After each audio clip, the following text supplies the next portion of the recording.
comes to distance learning law degrees, it is important to understand that NCA has a requirement. The requirement is very simple, that you must attend your law school in person for 2 out of the 3 years in order to have a qualifying law degree. So very simple, 2 years must be in person out of the 3 years. Why do they ask for that? The NCA states that your law degree must have an interactive learning component to it, meaning that when you are attending law school, there has to be in-person learning, that you go to class, you have professors. So if you are someone who has a distance learning law degree and you did not attend law school for 2 years in person, you may be required to do 2 years of in-person learning to fulfill the NCA requirements.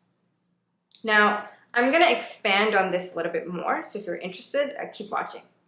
What does this mean? This basically means that you need to have a law degree which has an interactive learning component to it, meaning that you went to law school in person and attended classes, you had other activities, and you need to do that for 2 out of 3 years.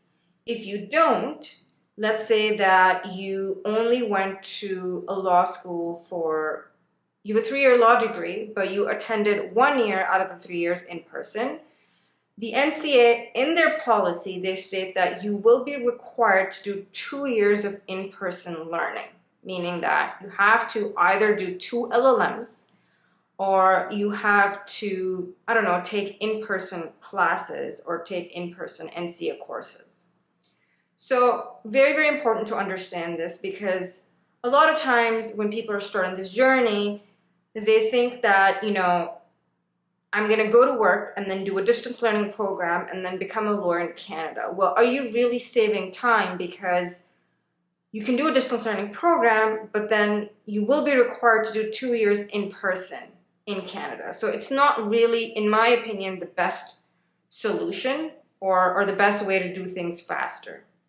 The other thing to note is that if you have a master's degree from anywhere around the world, so let's just say that you did a distance learning program and then you have a master's degree which is in person, the NCA may waive off the 2-year in-person requirement to 1 year, depending on your course or how many semesters you took as part of your master's degree. So there is discretion meaning that there is room to prove that, if you did not do 2 out of 3 years in person and you have a master's degree, to reduce that requirement to just 1 year so that you can just do 1 year LLM in Canada. But I guess the most important question that I have been asked, and a lot of people have been telling me this, is that sometimes you can do a distance learning program by actually going to a local institution in your hometown. So some of University of London or some other universities, they have these local centers in different parts of the world, and you actually go to the law school and you actually complete different courses.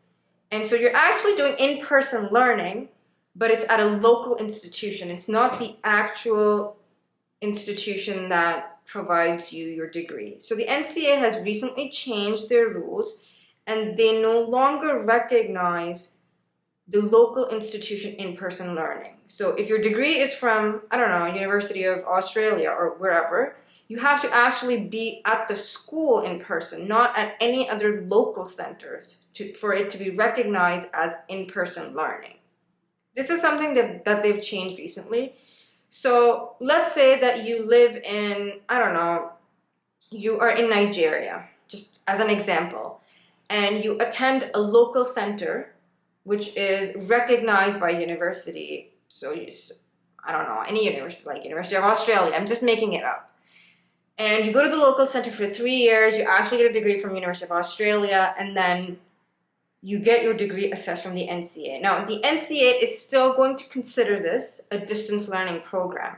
And if it is considered a distance learning program, then you have to do 2 years in-person learning. And the only way to do 2 years in person in Canada is to actually do 2 different LLMs. So you go to school and do 2 different LLMs to actually fulfill the requirement.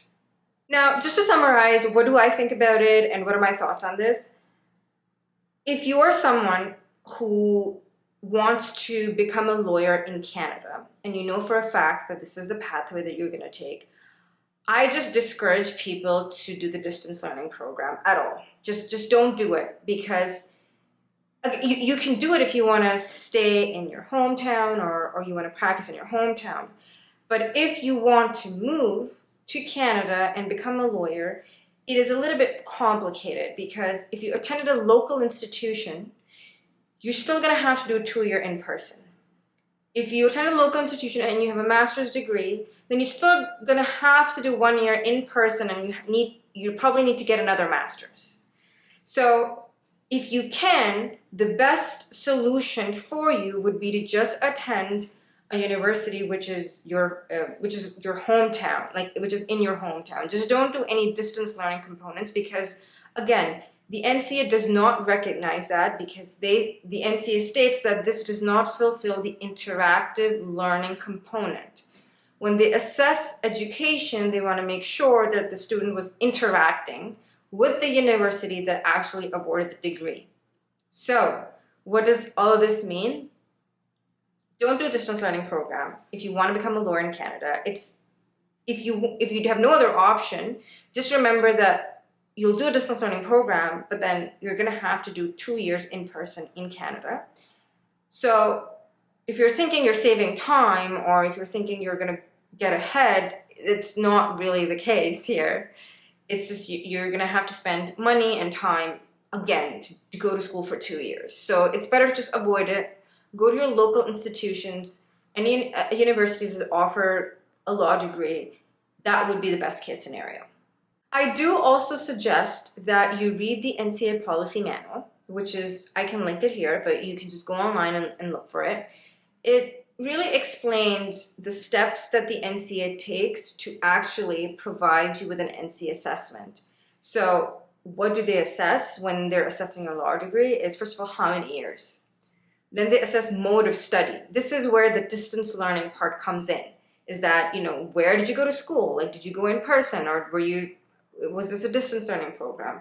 And now the third layer is that, well, if you attended a local institution, but were actually awarded a degree, which was another university, they no longer consider this to be in person. So this means that if you are someone who's actually at a local institution, just know that you may need to do 2 years in person, which is a lot of time, right? You finish school and then all of a sudden you're told to go back to school for 2 years. It can be tough also financially. If you have to do 2 LLMs, it's a lot of money. So if you're just starting out and you're thinking, well, should I actually do a distance learning program? My recommendation is just don't do it. I've had some people contact me and ask me, well, I'm a busy professional. I do want to get into law. Should I do the distance learning program and then just get a law degree? And my answer would be no, don't do it, because it's not really going to help you in any way. You're still going to go back to school for 2 years. So might as well just, go to a law school, which is in person, and finish your law degree in person. And that will really help your journey in becoming a lawyer in Canada.